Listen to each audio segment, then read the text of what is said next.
done.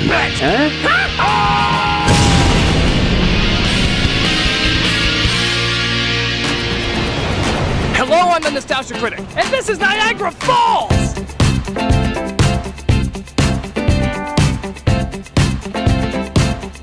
I'm at one of the largest waterfalls in the world, and to celebrate, I'm gonna let you, yes you, the people, decide what I'm gonna review next here at Niagara Falls.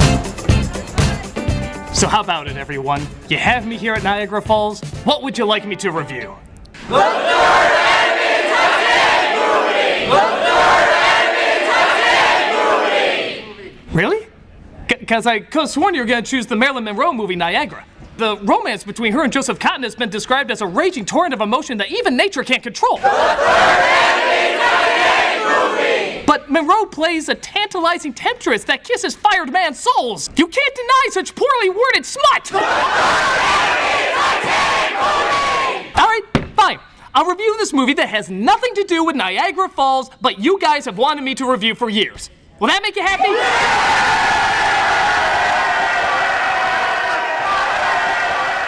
But what about the script? It doesn't matter. The people made up their minds. Well, I wanted to play Marilyn. Oh, come on. It's a Nostalgia Critic review. You know Malcolm would get the part. But what about the guest stars? We're just gonna have to can them, too. Show's canceled! Well, I know a gaggle of hookers soon to have my name on them.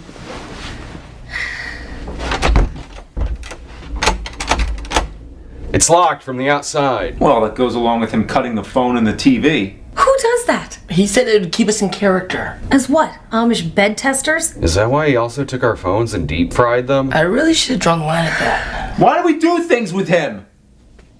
For those who don't know, years ago I reviewed an animated Titanic musical known as Titanic: The Legend Goes On. Not only was it an obvious ripoff of the James Cameron film, but it had racist singing mice, a forced happy ending, and a rapping dog. Yeah, a rapping dog on the Titanic. It was one of the most tasteless abominations ever. At least it was, until I found another animated Titanic musical called The Legend of Titanic. It had racist singing mice, a forced happy ending, but no rapping dog. No. That was replaced with a glove-sniffing fetishist, sharks that escape from jail that sink the ship instead of an iceberg, and a giant puppy dog squid who puts the ship back together so that everyone can get out alive. Good chocolate-coated God. As if having two of these in existence wasn't enough for Skynet to want to kill us, this last one actually got a sequel. Because sinking the Titanic was clearly just part one. The sequel is the one we're looking at today, called In Search of the Titanic.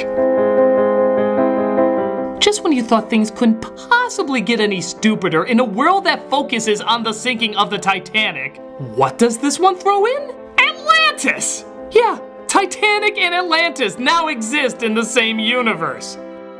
Well, I guess it is the next logical step. It just keeps going in descending order. Titanic in Atlantis, Titanic in space, Titanic assignment Miami Beach, and of course, Titanic in the hood. Let's green egg and have it. The funny thing is, this wasn't even originally called that. It was originally called Tentacolino, the name of the puppy puss in the last one, even though he's barely in it. But his name was changed from the Italian version to something more simple. Whatever they choose to call him. Adi. Naughty. Archie. The great Adi. Yeah, any of these. And thus it became a Titanic movie once again, meaning I have to review it. And believe it or not, it is actually, no joke, not kidding, even worse than the other two. Not one hint of sarcasm, this is the worst one. Now, I do have this tradition of drinking a rather large bottle of Jaeger every time I view one of these, and seeing that this is somehow the absolute worst out of all of them, it's time to push the button.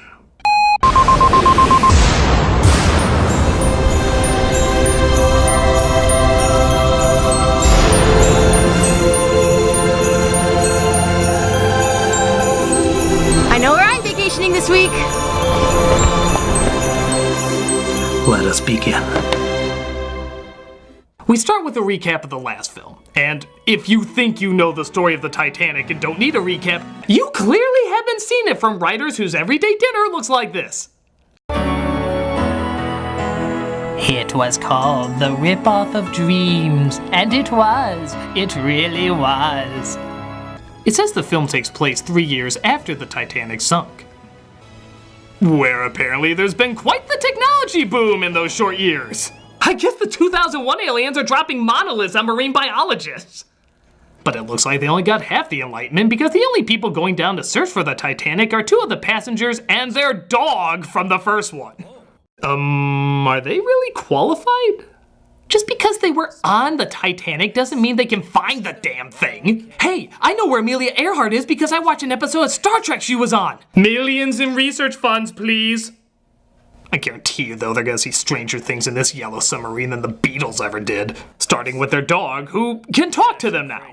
It seems to me there are a lot of nasty-looking sharks out there. Oh, it must be those magic moonbeams in the last film that came from a woman's tears that, you know, life is too precious, it's not worth the time.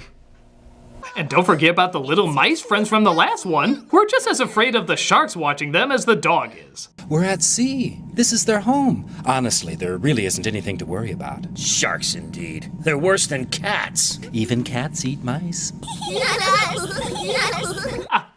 We lose thousands of lives to your house pets every day. It's funny, it's funny. Cut to immediate style change. Christ, is Lara Croft swimming through here? As we're showing. Yo, yo, yo, look at my teeth. They're so sharp and white and neat. Why do these movies need rap songs? I just don't see the connection. Was the rap song in the other film such a worldwide phenomenon that the movie said, hey, we can make it whiter? There's no one cooler than me. I'm a great big genius that lives in the sea. Ooh, man, you better look out. There's gonna be a rap battle between this and the Polar Express chefs who sing the hot chocolate song.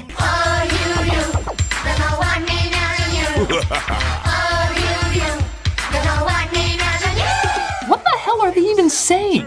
It's so gargled that I think we're just supposed to interpret our own lyrics.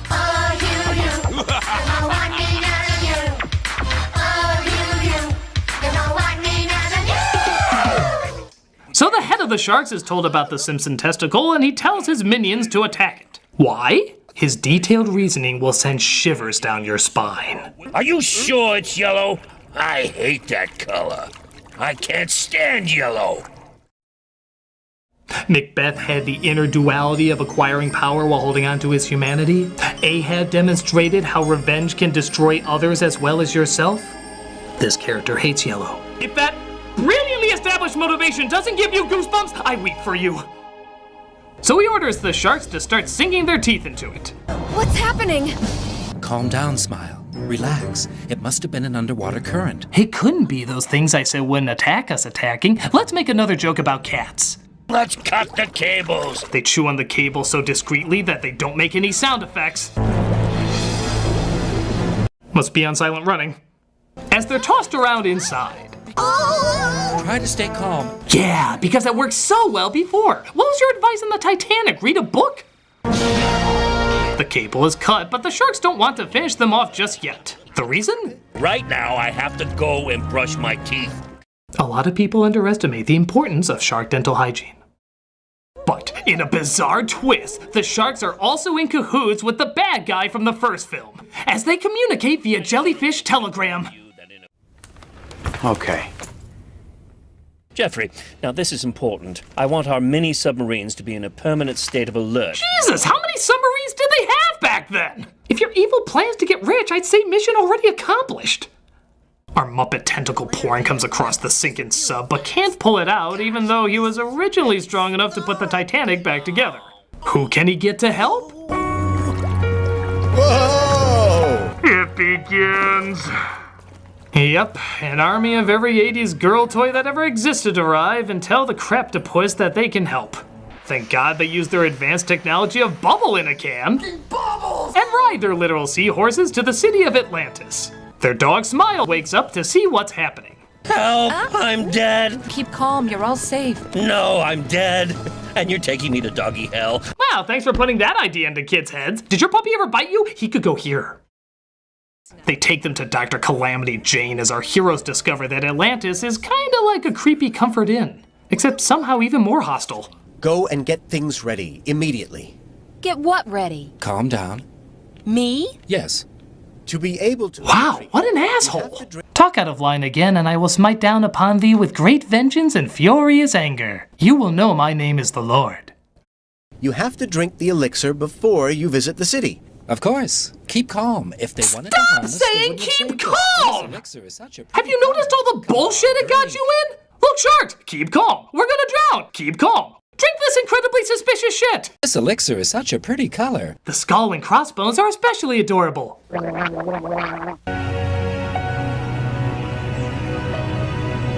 I'm honored to introduce to you my squadron of mermaids and mermen. Bye. Why'd we show up for this again? Does he think we can hear him through that? We must go. It's getting late. The mall closes o'clock. How do you like it? It's like a dream. No, dreams make sense compared to this. They then take him to a room full of toys who have the ability to speak and achieve conscious thought. How is this possible? Everything lives, moves, and thinks, even if it seems impossible at times. Oh, that explains that. How about a creepy song number? Here is a surprise. You can thank your lucky stars that have saved your lives. I don't like this guy's voice. He sounds like the Crypt Keeper if he was choking on Gollum. I will say without mistake, Atlantis is the only place where you always stay awake. This is the last thing we'll see before we die. It's fun and games. But you know what this song really needs? Here in Atlantis. Rave music. The water is fresh, you can swim around at the fish hotel. It's a real cool sound. Coming to my shelter doesn't cost her a dime. Every single day, it's always party time. This review is writing itself. I'm not even kidding. Look, this review is literally writing itself.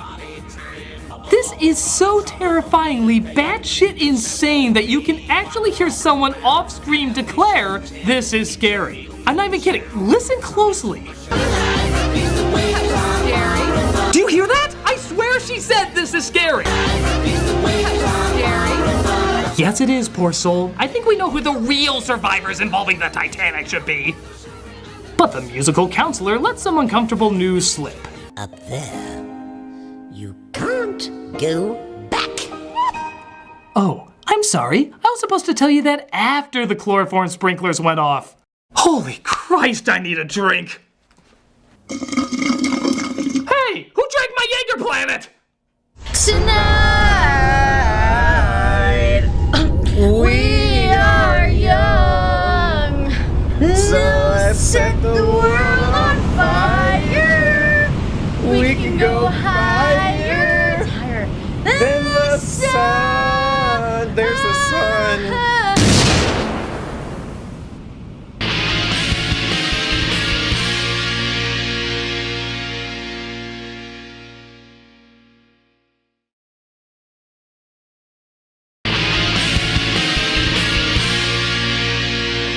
So they end up meeting the king of Atlantis, and wow! From now on, Atlantis will be your home, and you will not be able to leave it. Who's a ring wraith now? I hope you will accept my apologies for the lack of tact displayed by our counselor when he gave you the news. On the contrary, it's better that we were told about the situation right away.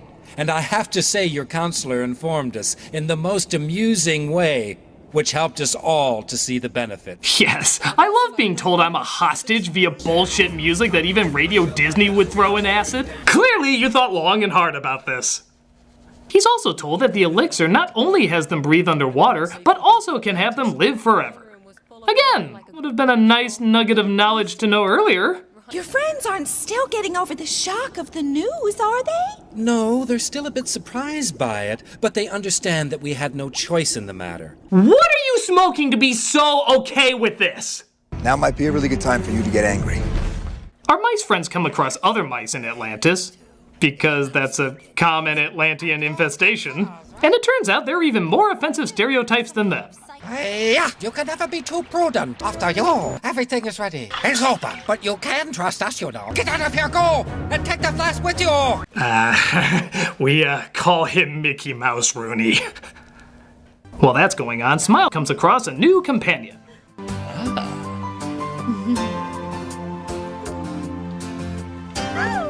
Whoa, whoa, whoa, slow down. We haven't even sniffed each other's asses yet.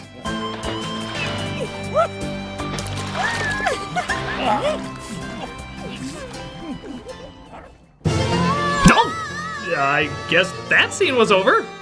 This movie has the smooth transition of a slap to your balls. Who are these? The chief did say that all the rats should be present, you idiot. You're so stupid, I bet you'd appear in the same background in a jump cut.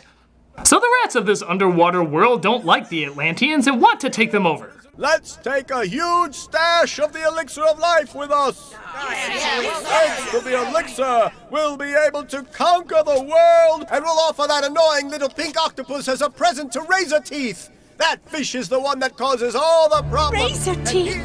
Yes, he's our ally. Wow, I never accumulated so many questions in such a short amount of time. How did the rats get there? If they didn't drink the elixir, how can they be there? How will the elixir make them rule the world? Why do they want to rule the world? What issues do they have with the Atlantean government? How does the Atlantean government work? Why do they think the octopus causes all the problems? How are they in contact with the sharks? Why are they in contact with the sharks? This bullshit makes so little sense you could call it Brexitlantis. This news eventually gets back to our heroes. This time we should all be there. Do I make myself perfectly clear, Smile? But I can't come. I'm really scared of water. I had a bad experience when I was only a puppy. Oh, and being on the Titanic probably played a small part in that. Oh yeah, by the way, aren't we supposed to be looking for that? For a film called In Search of Titanic, there's very little searching for the Titanic. Even for the original title, Tentacolino, he's barely in this either. You might as well call it Left Shoe on Lady's Foot. It'd make about as much sense and be far more engaging. So they tell the king about the evil plot and how they also plan to take apart his counselor. If they dismantle me with a screwdriver, I'll die. They'll have to have a screwdriver, and down here in Atlantis, there are no screwdrivers. They've all been banned. Well, wait a minute. No screwdrivers? All of this city was made with no screwdrivers? Boy, dealers in this city must be very interesting. So they agree to let them do the revolution. I mean, they are just friggin' rats. And to stop them in the middle of it. We'll replace the flask of elixir with a false one, which will be full of water. I'm ready to serve, Your Majesty. We must prepare for battle. All we have to do is win.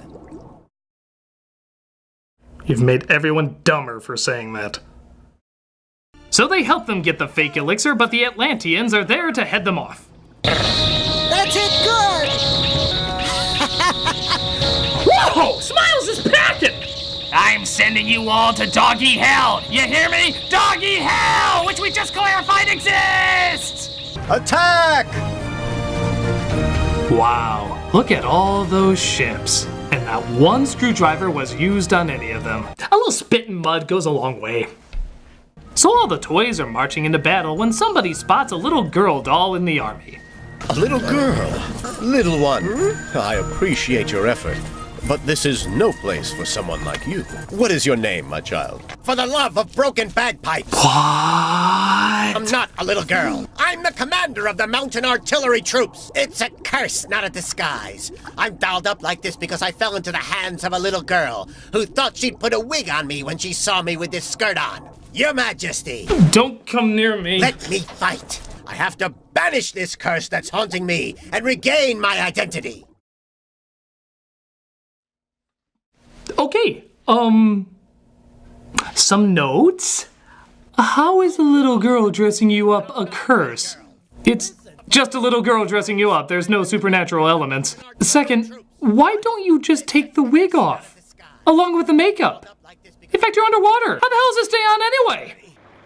Yeah, like that. You just did it! You took it off like it was nothing! Does that mean the curse is gone now? Whatever weird curse you think your Parker brother Ouija board gave you? From now on, you have a new leader. A new general. The General Brumali. And I'm not even kidding. This character never comes back. The strange backstory, the curse, the nonsensical story arc, none of it plays a part in anything.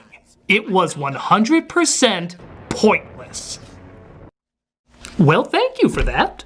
Whenever somebody brings up a Scottish toy who fought in a war who was cursed to look like a little girl but fired a cannon lifting the curse and promoting him to general, I still won't reference you. So they zap the bad guy's ship with some sort of forgetting ray. Okay. And the bad guy totally forgets his plans. Or if he ever had any at all. Yeah, what was his scheme? Jeffrey, tell me, what was happening? Thus, the rats also find out that the elixir they got isn't the real elixir, as they test it on this old man whom they tie to bricks and try to drown. You know, I'm starting to think these were the rats Nim flushed down the toilet. Fix them so that they'll never hurt anyone again. Ah! What was that? We've won. We're the best. Why was there a random shot of Pink Thulu there? Was it a subliminal message letting us know the film is always watching us? Jesus died in vain. We've won. We're the best. And as a reward to our heroes, they clean up and put together the Titanic. Yeah, remember that? The title of the goddamn movie? We finished, Your Excellency. Complete with dead bodies and everything. Yeah. Come on, Screwy! Wait a minute! He's with a screwdriver! I thought they were outlawed! In fact, the screwdriver can talk too! Yeah, it can think, it can make choices, it can do anything just like all the other things! That makes it kind of worse! They've outlawed an entire group of people just for existing? That's America's job! So they take the ship and our heroes to the Isle of Naboombu, where they say they'll live the rest of their immortal lives. Sweet? This is a secret island, unreachable by anyone, and here you will live happily ever after. Thanks again for kidnapping us, forcing us to live forever, having us fight in your wars, and dropping us off on a deserted island. Thank God we have no friends back home. And that was The Search for Titanic, by far the worst of the movies. Not because of how historically insensitive it is, you could claim the others are worse for that, but just for what a poorly made, nonsensical, totally mad collection of ravings it is. The imagery in this film is beyond bonkers, and the reasons for the imagery are the invitation to a dark hallway of insanity I wouldn't wish upon my worst enemy. It is beyond words. It is a sickness. It is the worst in the animated musical Titanic trilogy. And I am so sad we live in a world where that's a thing. Holy goddamn hell. For this movie is an infection. And let me tell you, it's infected me. And it's gonna take a long time to get rid of it.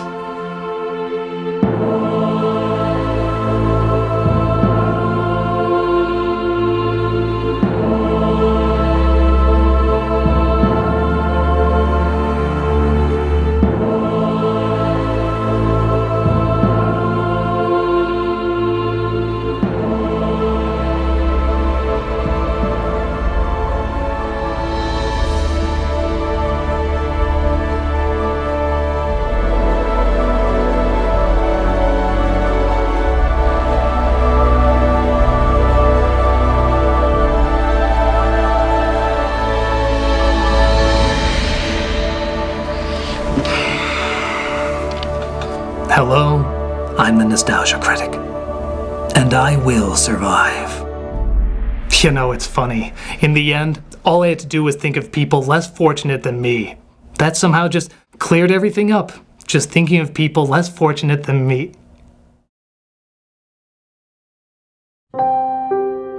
It's not that I'm ashamed of the name Cricket Lee. I thought it'd be a show about a cartoon insect who studies kung fu, and now it's never gonna happen. Don't say that.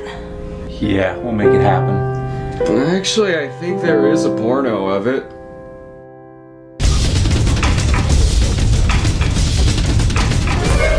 Did you guys have a good rest? That's fantastic. What are you still doing here? Get out there and see the sights. If you could sign these forms just saying that you won't sue me for any felonies I may or may not have committed, that'd be phenomenal. So yeah, go out there, see Niagara. It's Niagara, guys. It's so great. Get out there, you bunch of knuckleheads.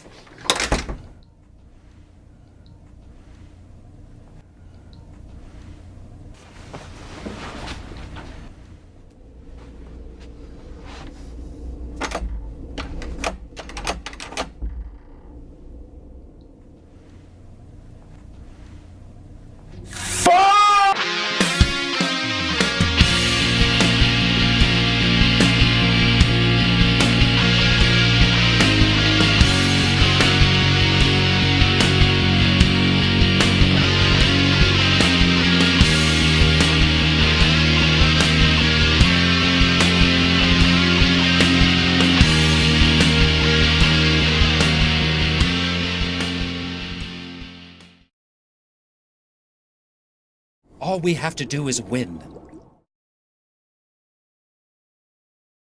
Coming next week, does PG mean anything anymore? Come on guys, you need parental guidance for this?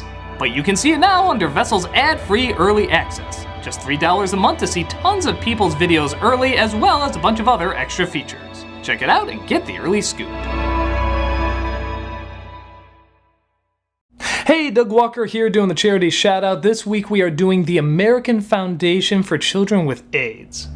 This is a non-profit organization providing critical support to infected and affected HIV-positive children and their caregivers. Since 2005, in collaboration with their in-country partners, they've served tens of thousands of families in marginalized communities in Africa. Their areas of impact include medical support, livelihoods, nutrition, educational support, and emergency relief. Currently, the AFCA is transforming lives in Kenya, Uganda, Zimbabwe, and the Democratic Republic of Congo. If you look at their website and their YouTube channel, you can see all the young lives you can make better by simply donating, even the smallest amount. As their motto goes, hope is a spark that changes lives, and the AFCA provides hope to thousands of children in Africa. Check them out and see how you can keep the spark still glowing.